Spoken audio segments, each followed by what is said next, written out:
Solve the multiple choice portion of the Chapter 4 practice test with questions 9 through 11.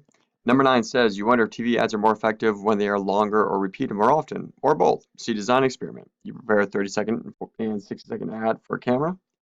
Your subjects all watch the same TV program, but you assign them at random to 4 groups. One group sees the 30-second ad once, another group sees it 3 times. The third group will see the 60-second ad once, and the last group will see it 3 times. You ask all subjects how likely they are to buy the camera. You can see the experiment being designed. Let's see what the problem is actually asking us by reading the choices. This is a randomized block design, but not a matched pairs. This is a matched pairs design, so it's asking us to determine what experimental design we're dealing with. Right away, I'm going to cross out it's a matched pairs design. It isn't. We're not pairing someone up with an identical twin or themselves on it, so it's not matched pairs. I look at C, D, and E. The only difference between those is the number of explanatory variables. There's 1, there's 2, or there's 4. But all of them say it's a completely randomized design. So I'm leaning towards C, D, one of those, because the only difference are the number of factors, the number of explanatory variables. But I want to make sure we understand why I'm not going to choose A. To help me kind of explain that, I want to draw out what's happening. We are taking our subjects, the people watching the ad, and we are splitting them into 2 groups, the 30-second and the 60-second ad groups. From there, we're looking at how many times they're going to view it, 1 time or 3 times.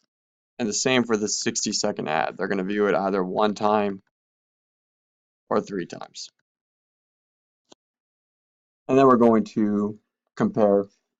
We're going to ask them how likely they are to buy the camera. So you may be tempted to say, wait a minute, I'm blocking. I mean, look at this. I'm breaking it off into 2 groups right here. 30-second ad, 60-second ad. I gotta be blocking. But the problem is it's not really blocking.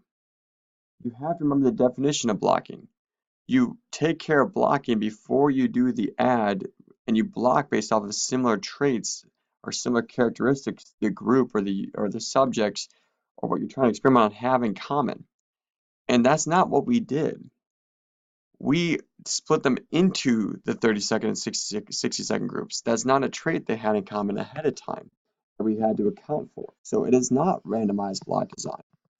Just because you break off into groups when you do an experiment doesn't mean randomized block. It means randomized block is when you have to take care of that ahead of time before, and you don't randomize to put them in blocks. You block and then you randomize. So right away, I can tell it's not a randomized block design because we randomized to put them into these groups. So it's either C, D, or E. Well, let's look at this picture some more. So in this picture and this outline, I know it's not one treatment group. I would be tempted as a student to say it's either 2 or 4. And I'm going to go on a limb here and say I would think a lot of students would want to go right to 4 explanatory variables. And I want to address it. There really is 2 explanatory variables. There really is 2 factors on it. There is the duration of the ad and the number of times viewed. Those are the 2 factors. The reason why some people like to choose E is because they are confusing the idea of explanatory variables factors with treatments.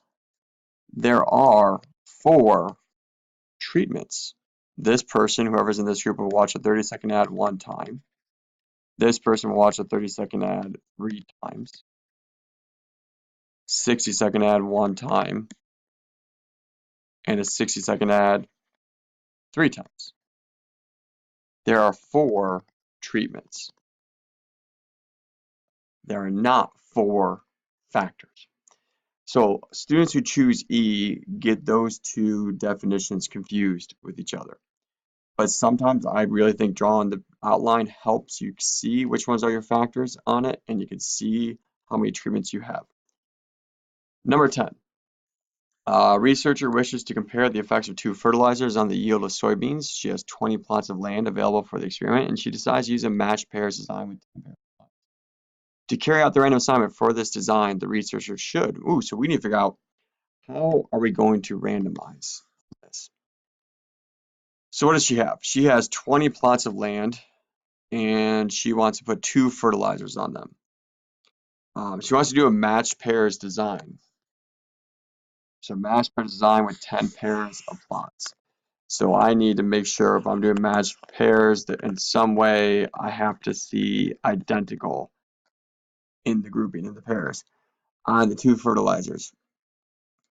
So to carry out the random assignment for this, what do we do? Well, I'm going to first speak on the definition of matched pairs. Remember, matched pairs, you don't randomize to get them into the pairs, you randomize the treatment. So we match them up based off identical traits, but we randomize the treatment. So I'm going to keep that in mind when I'm reading my choices, is maybe that's going to help me on it. We're going to use a table of random numbers to divide the 20 plots into 10 pairs. And then for each pair, flip a coin to assign the fertilizers to the 2 plots. Now, I like for each pair, flip a coin to assign the fertilizers to 2 plots. I can see randomization for that treatment there. But notice I don't like the first part. Use a table of random numbers to divide the 20 plots into 10 pairs. You do not randomize to create the pairs, you randomize for the treatment. So it's not A. Subjectively divide the 20 plots into 10 pairs, making the plots within similar as possible. And then for each pair, flip a coin. Again, notice we're doing randomization for the treatment, so I like that one. So I'm going to first check the first sentence is, how are my pairs being created? They're being created by finding pairs as similar as possible. I like B. Me, that's standing out. To me, it seems as good, but is it the best choice? I don't know yet because I haven't read the rest. Use a table of random numbers to divide the 20 plots into 10 pairs, and then use a table of random numbers a second time to decide upon the fertilizer to be applied to each member of the pair. So this is still randomizing. Wanted to highlight. This is still randomizing the treatment. Just using a table of random numbers. Maybe they were doing even and odd. We don't know. So we can still see randomizing treatments. But so let's look at the beginning one. We're using a table of random numbers to divide the 20 plots into 10 pairs. Well, that's the same thing I crossed out in A, because you don't randomize to create your pairs. Flip a coin, divide the 20 plots into 10 pairs. Again, let's see, I'm using randomization to create the pairs. That's not what matched pairs is. Use a table of random numbers to assign the 2 fertilizers to the 20 plots. And then use the table of random numbers a second time to place the plots into 10 pairs.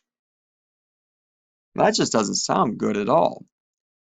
I'm randomizing the treatment to the 20 plots on it, and then I'm creating the pairs afterwards. And if you think about a matched pairs design, it is the idea that you're going to create your pairs first, and then you're going to impose your treatments on them, and then compare. E seems backwards. I'm assigning my treatments, then I'm going to create my pairs. That's a bad design for matched pairs. So the answer is B. And I want you to realize I could tell right away it's B compared to the others because of the definition of matched pairs. You create identical pairs and then randomize. 3 of those right away nixed it because it did not follow that definition. All right, number 11. You want to know the opinions of American high school teachers on the issue of establishing a national proficiency test as a prerequisite for graduation from high school.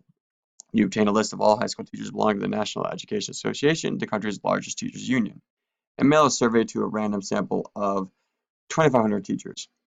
In all, 1,347 of the teachers returned the survey. Of those who responded, 32% say they favor some kind of national proficiency test. Which of the following statements about this situation is true? And that's a lot of reading. So let's figure this out. I gotta read them all. Since random sampling was used, we can feel confident that the percent of all high school teachers would say they favor a national proficiency test is close. I don't like this.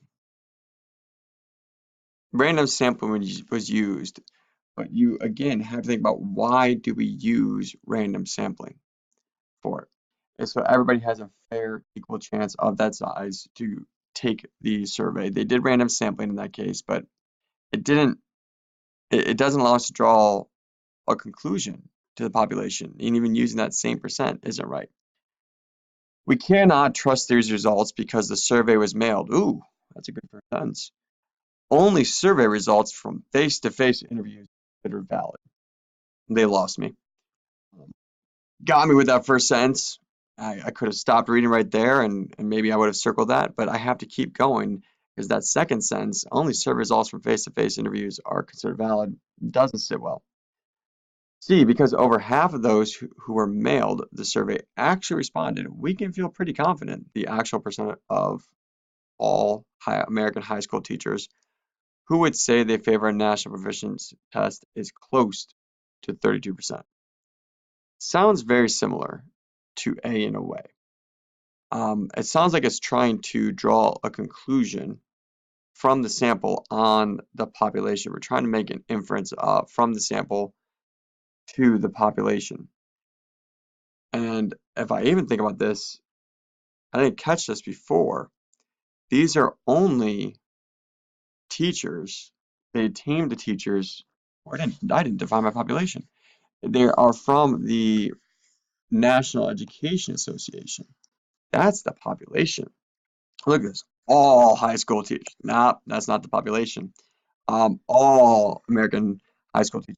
Again, not the population. I can only make any conclusions if it is a good sampling process on teachers who belong to the National Education Association.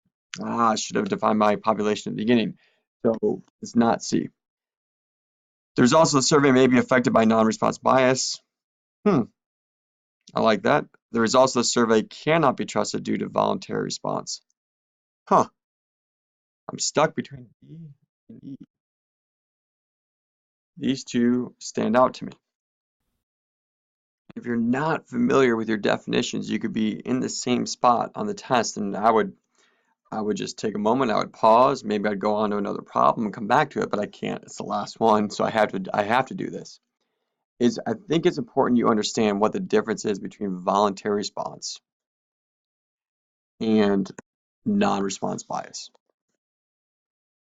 In this situation, if you're not familiar particularly with this definition, voluntary response, you may tend to choose E. But you need to realize that voluntary response is a sampling error. It has to do with how they are choosing the sample. Non-response is a non-sampling error. It occurs after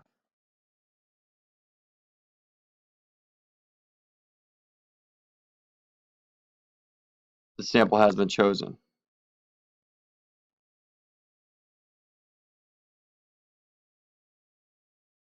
This is a good question to get you to go back and look through some of these terms that might sound familiar. And the definitions might seem similar, but they're really not. One is a sampling error and one's a non-sampling error. So if I look at this, did they do their sampling process in a good way? Well, they took a list of high school teachers belonging to the education union. They did a random sample and mailed it out. Was there something wrong in how their sampling error occurred? Did they just make an open call? All teachers who belong to this union, please contact us with whether or not you believe we should do a proficiency test. They didn't try and create their population for their sample solely from people who chose to do it. They randomly selected who they mailed it to. I don't think there was an error in their sampling process. I think the error is based off of people not responding. People maybe they took the mail and he threw it away on it. So really, 9, 10, 11, I think a good key for these, all three of them, definitions. And even then, which ones are similar and how can I tell the difference between them? So as a student, maybe I think non-response and voluntary response are similar, but one occurs during the sampling process and one occurs after the sampling process. Matched pairs definitions, and even what are factors for experimental designs on it. But this ends the multiple choice